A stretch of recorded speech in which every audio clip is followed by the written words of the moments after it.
Hello everyone, Kairofu here. I just wanted to walk you through the new hero, the Panda, and sort of go through exactly why he is broken and incredibly OP right now, seeing as I recently got him. I was stuck here. As in my last video you would see, I was stuck around where this guy was. Right here. And as of getting just a 5.5 star Panda, I've already skyrocketed to 19-3.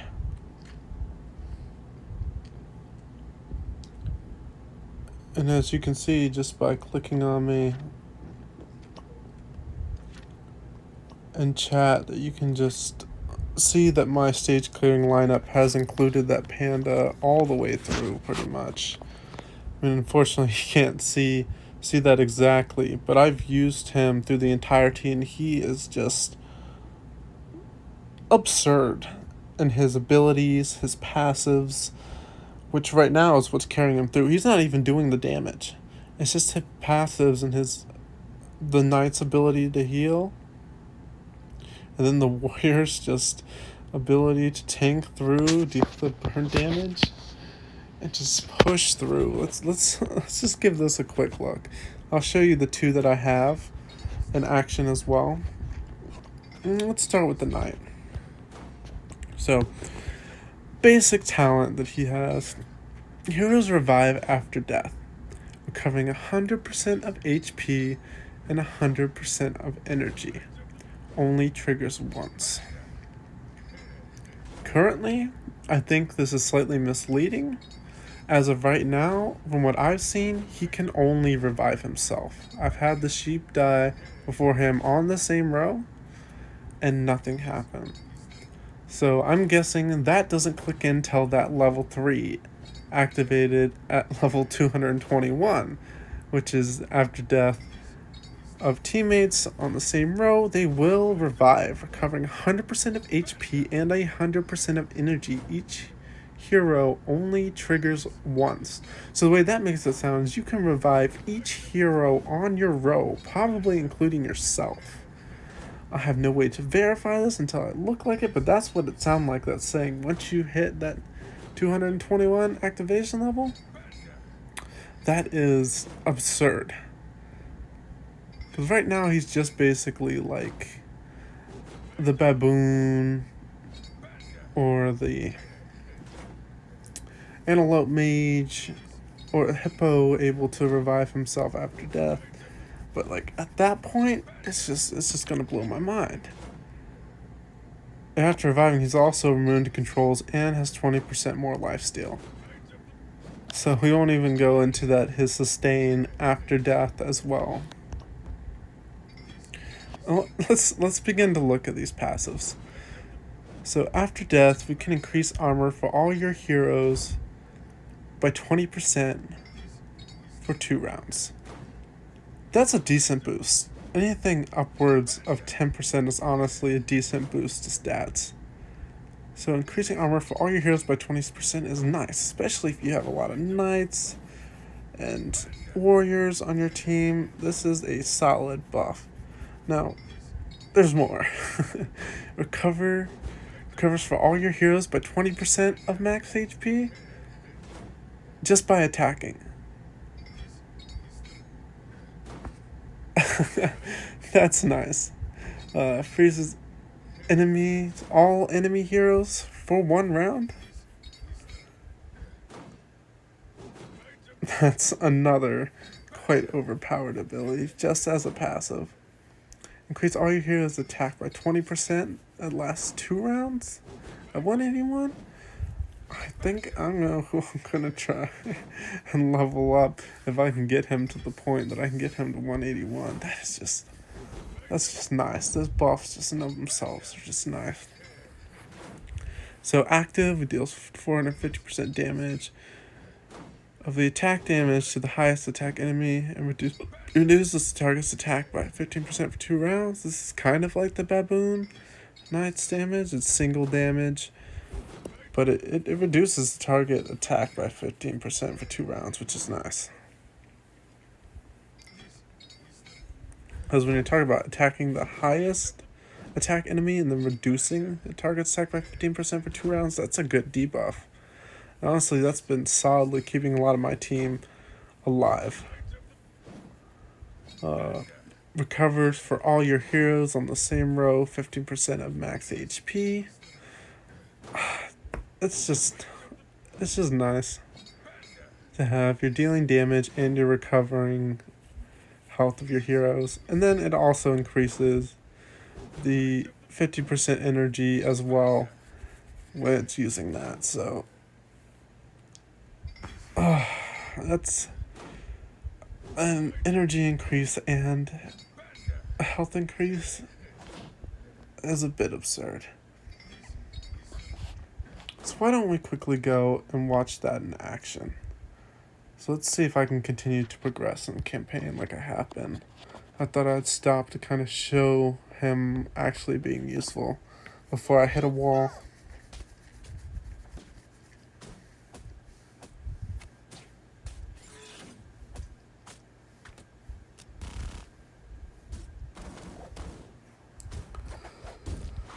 We can just see those passive heals in the row right there.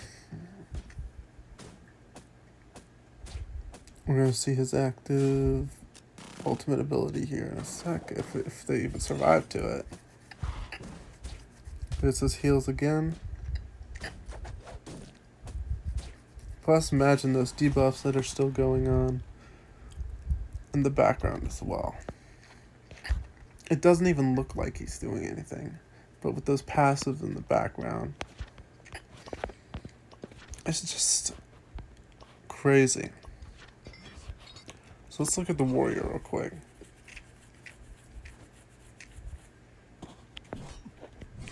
So of course, we can also look at these stats boost here real quick and see we're getting attack boost, block boost, and we can even get later on attack 20%, HP 20%, and damage up and damage reduction up.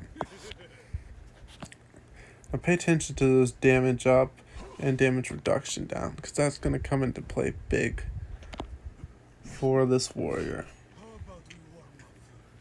So when deployed, it reduces damage taken. This is just baseline. Reduces damage taken by 15% while he's alive. And seeing as he can revive himself, you can bet that's at least going to last a while.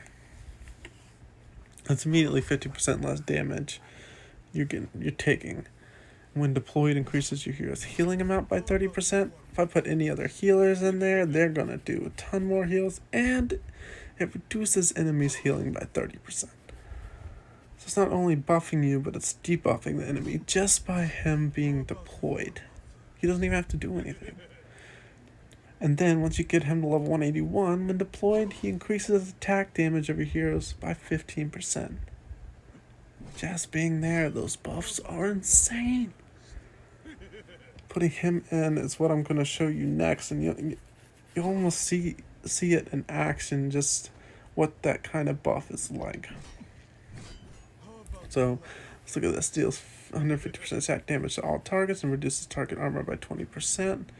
So it looks like I was kind of wrong. It doesn't look like he has burn, like I said earlier.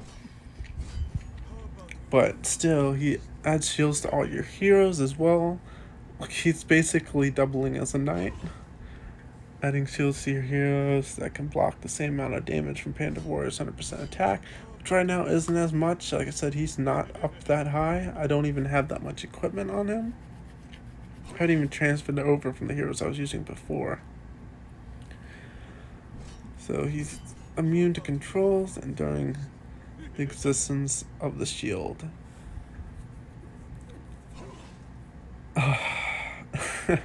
I don't even know what else to say. Immune to shield immune to controls during the existence of the shield as well, on top of just being able to shield in the first place. Plus, he curses the target 1 extra round. All damage taken by the target during the curse, 30% extra, will be taken after the curse is over. The curse cannot be dispelled. I think it's meaning 30% extra damage will be taken after the curse is over. In fact, the curse cannot be dispelled It's a big thing as well.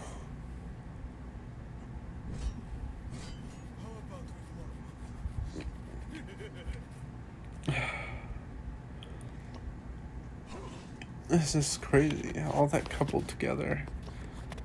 Let's go watch him, especially against the boss. Let's go put him into action.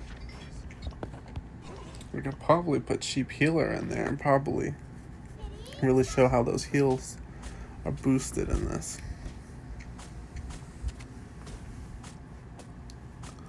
Might do that if I have an issue completing this. Alright, tell this is going to be a difficult match. Luckily my cat's dealing a lot of backline damage, especially with the boost from Panda. Once he has the ability to heal backline enemies, it's just going to be absurd.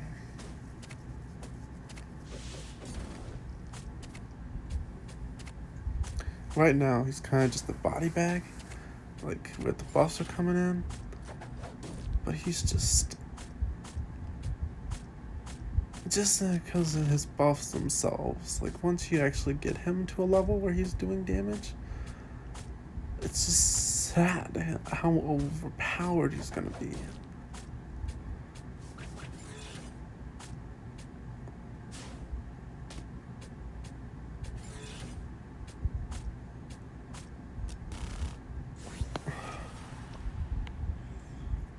I can't believe it's pushed me already this far. I mean, I haven't changed anything. I was stuck there forever, trying to figure out how to get by. Pulled 2 pandas, decided to throw them in to test out the buffs, and then started flying ahead. Unfortunately, like I said, the best ways to get him are through these 2, having the elephant already at 1 crown, and then clearing plot stage of 1 difficulty. In order to do that, you at least have a team at full 180, if not above, to clear this hero trial. Because I think the last ones, I don't know, I can't click on those still, but the last ones are at around 180 in total. So I know difficulty 2 will probably be beyond me. You might be able to get past that with a good team comp with lower, maybe around 170s or so.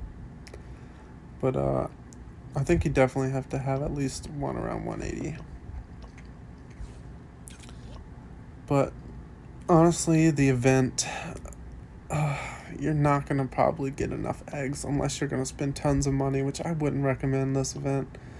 I mean, yes, the Panda is amazing, but the amount of money you'd have to spend to get the amount to buy him is just hard. They're definitely making it more difficult unless you have the ability to get him from gaining those passive quest rewards, this elephant reaching 1 star. And of course, I actually had it at 7 stars with 1 backup elephant.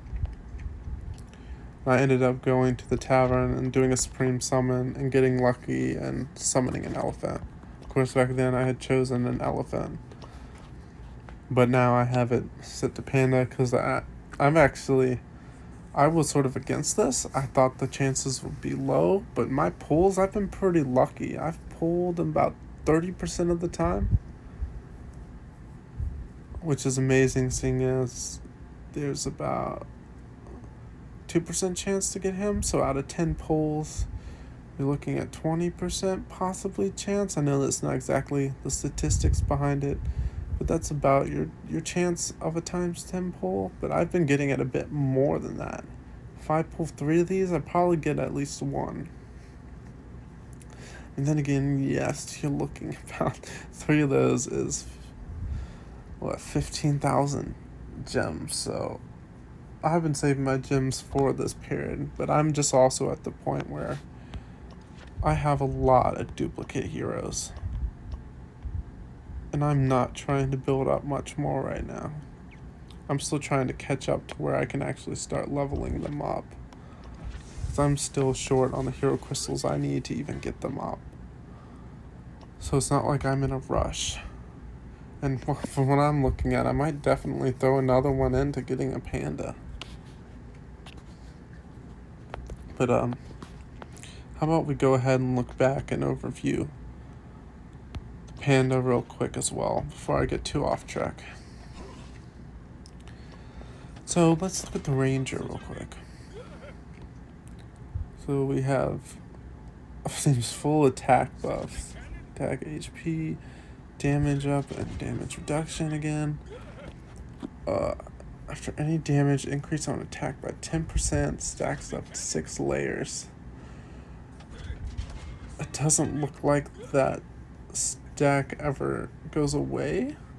So increasing that constantly by attack, you're talking about him staying alive and reviving. It doesn't look like it goes away after revive. So you're talking about building up to 60% damage increase. That's going to be nice. Increases on crit damage by 10%, another stack upon a hit stack, and that's all building at the same time. And then increasing the crit rate as well as that crit damage by 10%. Oh, again, those buffs with this Panda, it's just him increasing himself. It's going to be a great increased damage buff. He's going to do great damage down the line. I don't want to know what he's going to look like going up against just doing individual damage. So let's see.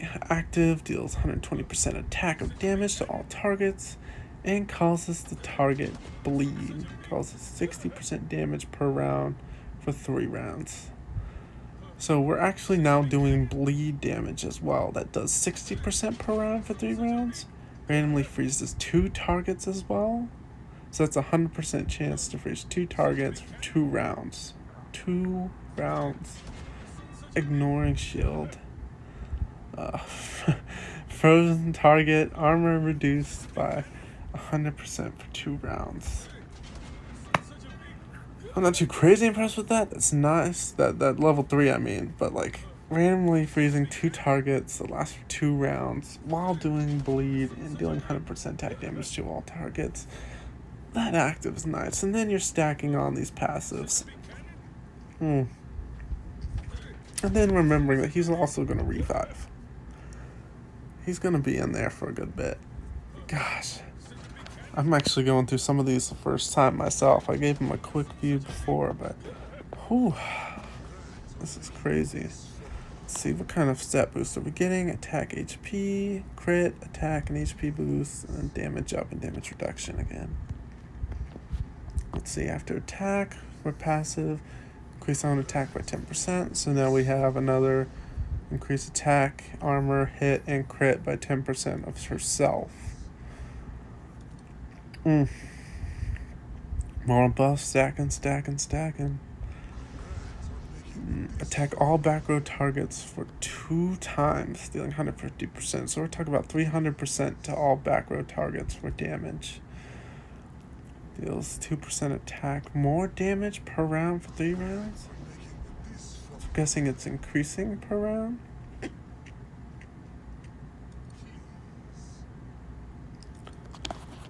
Reduces target's armor by 40% for 3 rounds, and targets are poisoned for 5 extra rounds. I don't need to comment on that. Poison for 5 extra rounds.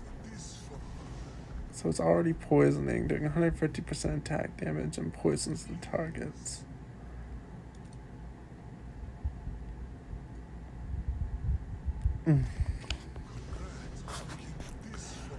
Like I said, each one has its own powerhouse. I don't know what else to say. I've never thought there was like one hero that was absurdly OP. I mean, the elephant has some good bonuses as well, being another mighty hero, but this is just incredible. I'd even go to the point to say it's almost broken compared to some of the other heroes. The fact that each one of these is just that powerful.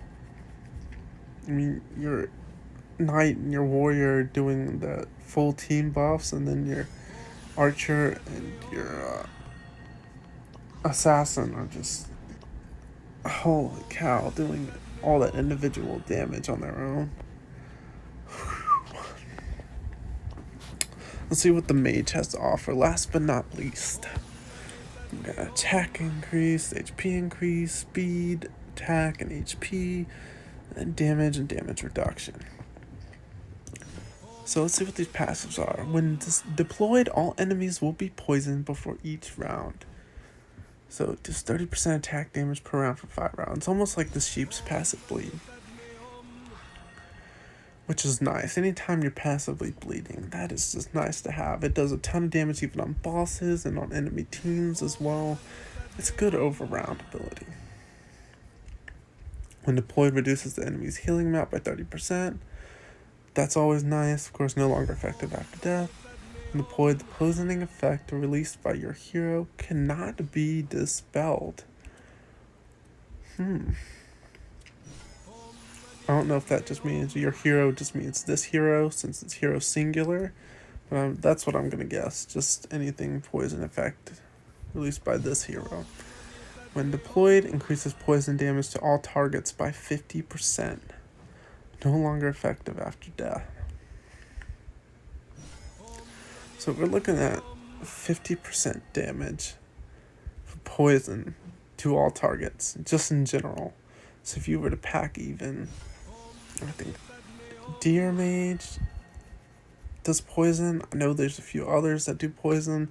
Sorry, unfortunately off the top of my head I don't remember, but I'm sure that's going to stack nicely with team comps. Like that's going to be one. You build the right team comp, your poison damage is going to be through the roof. You build this combined with a bunch of, especially if you can get tanks of any kind, knights or warriors that have survival and do poison damage. Oh. That's gonna be crazy. Deals 120% attack of damage to all targets. Deals 50% attack. More damage per round for 3 rounds. So it looks like we're dealing 120% damage to all targets. And 50% attack per round for 3 rounds. I don't know if that's an effect or if that's just an increase in damage per each round. It looks like maybe it's an extra damage that this hero is doing per each round. 50% extra damage for the next 3 rounds. I don't think that stacks. Please correct me if I'm wrong on reading that. So it's dispel shields on the target, which of course could be a great anti-tank. The target cannot be granted a shield for 2 rounds, cannot be dispelled. So this just seems like a great anti-tank. Reduces healing amount, dispels shields, and it seems to do a decent amount of damage as well. Plus with that poison damage, oh, you can stack tanks plus an anti-tank against this. I mean, there's so many possibilities with this Panda right now. That's just blowing my mind. And I think if I remember correctly, I remember this. I didn't go over the stats for this one yet, but basically attack, HP, block, attack, and HP, which you kind of expect stat-wise from there. Let's see, just in case I didn't go over this one as well. Attack, HP increase, attack, and HP, and damage up and damage reduction.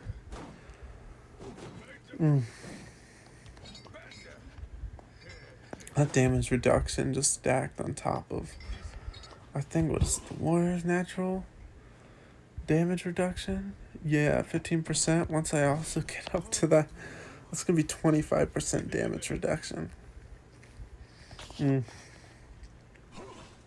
Well, I know it's a bit over the place, but I think that gives a good overview of the Panda and kind of his abilities and what he can do.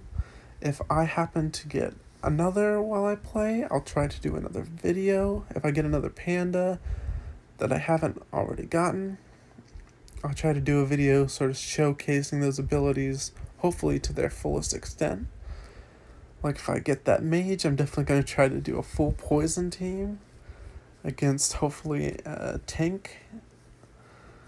A tank build that I'm up against, and then really show how that shines.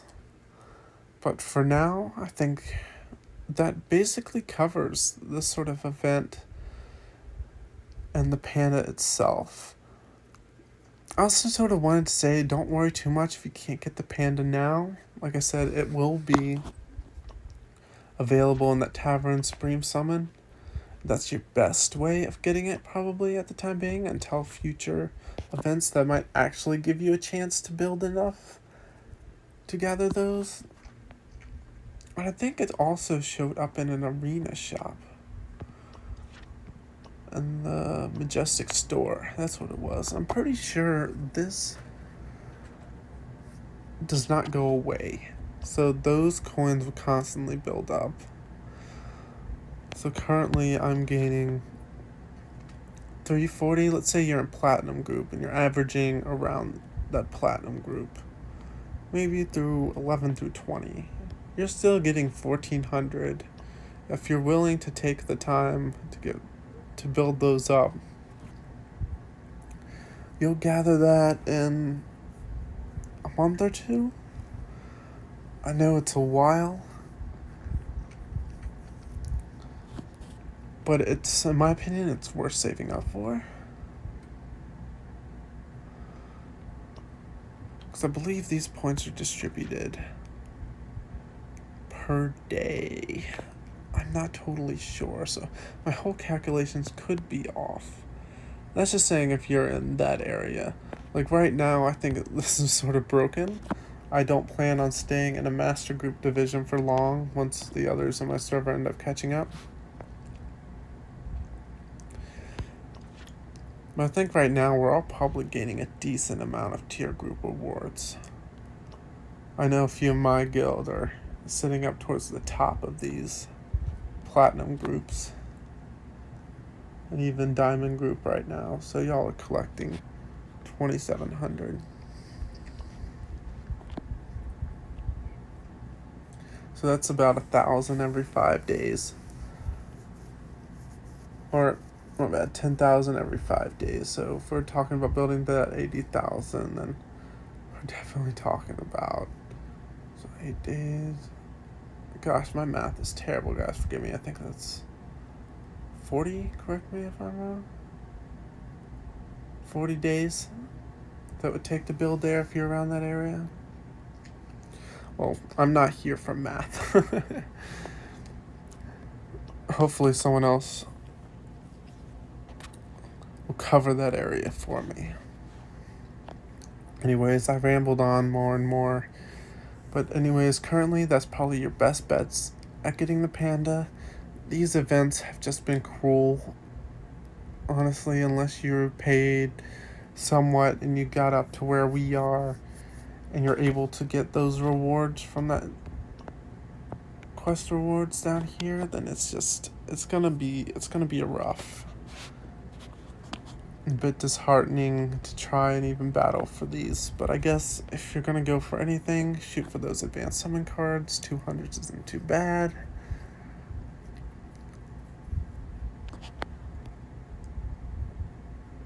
Other than that, I think that's your best bet. Honestly, rewards aren't even that great that you can actually achieve from this event. I achieved these 201 day just by getting through those hero trials. I got a ton from that. And that was my main increase, as well as just from the daily login. And I got enough from the daily exchange by refurbishing my monthly pack, which I just added extra days to. I don't believe putting anything else is that important. But either way, I think that's enough of me rambling for the day. Thank you guys for sticking around. If you have stuck around for this long, I appreciate it. For me, it's already like 1 o'clock in the morning. So I'm going to head to bed and head off for the night. Thank you guys for sticking around, and I hope you enjoyed this video. If you have any other questions for me, anything you'd like me to go over and give my opinion on, please feel free to let me know in the comments. I'd love to make more videos, and I'd love to make content that you all are actually looking for. In the meantime, I hope everyone stays safe out there, and I will catch you later. Goodbye.